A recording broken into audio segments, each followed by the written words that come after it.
So at the trigger point or a trigger zone, once the where large number of voltage gated ion channels are there, once the stimulus is applied or reached, it causes the sodium potassium exchange pump to stop working. Once this exchange pump stops working, slowly it starts developing lesser amount of negativity towards the inside. So from 70 millivolt it starts becoming minus 50 to minus 60, and this is one of the trigger which will cause the sodium ion channels to open, because I told you they are voltage gated. Type of channels. So this causes the entry of the sodium towards the inside. Once sodium starts coming inside, it causes the wiping out of the local potential, that local potential which developed because of this difference coming, and this is called as the depolarization.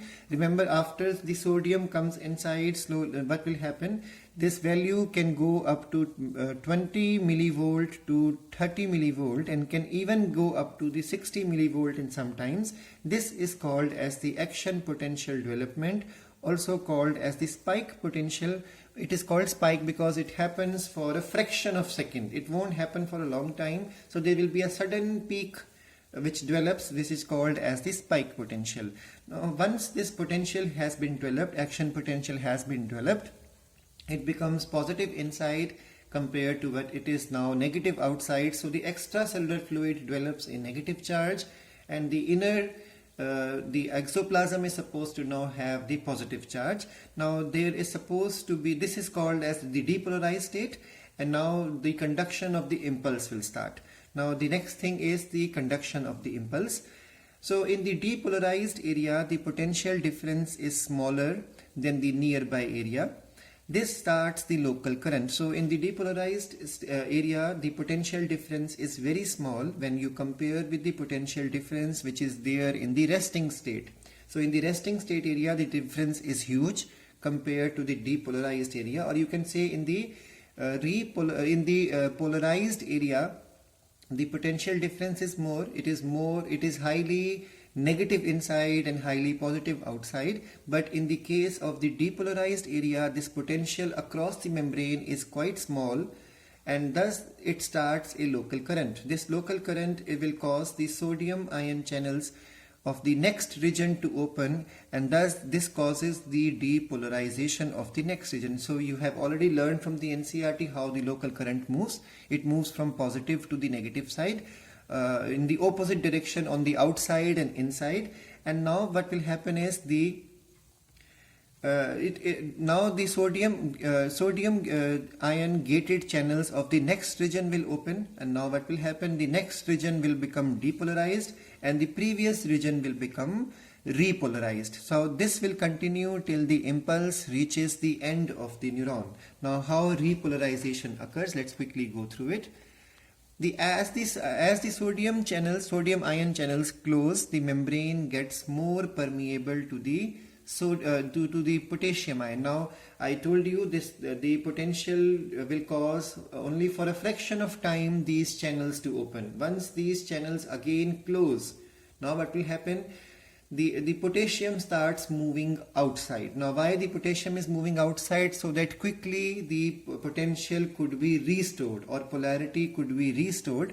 So this restoration of the polarity is now possible by potassium moving outside. That's why in the beginning of the lecture I told you today that why the potassium has to be brought inside by the pump. The reason is but to restore the polarity, the previous polarity. The potassium starts moving outside because sodium is stuck inside. Reason the channels are closed. Because channels are closed, so the sodium cannot go outside. So the only possibility is that the potassium starts rushing outside. So due to the opening of the potassium ion gates, the potassium ion are pumped outside. They start moving outside, and thus the interior of the membrane again becomes negative, and the potential will now start falling back to the resting potential, because sodium is stuck inside but potassium has succeeded to move outside. So it again becomes normal, and slowly the potential will fall back to the normal resting potential. But please remember, the potassium has to be brought back and sodium has to be brought up, has to be expelled out. That will happen slowly with the help of ATP consumption and with the help of the sodium potassium ion exchange pump. Now let's understand another point, that is the saltatory conduction. So there is something called as saltatory conduction which occurs in the case of only the medullated nerve fibers, also called as the myelinated nerve fibers. It is the jumping of the impulse from nodes of Renwier to the next node of Renwier. If you remember, I have told you before also that the node of the Renwiers are the only places where trigger zones are present or the channels, ion channels are present. So the whole area where the myelin sheath is present, there is no possibility of exchange or the movement of these ions to take place. So the only sensitive area in the myelinated nerve fibers are the nodes of Renwier, because in those area myelin sheath is absent. So that means in the case of a normal neuron or nerve, the whole length of the axon has to be traveled.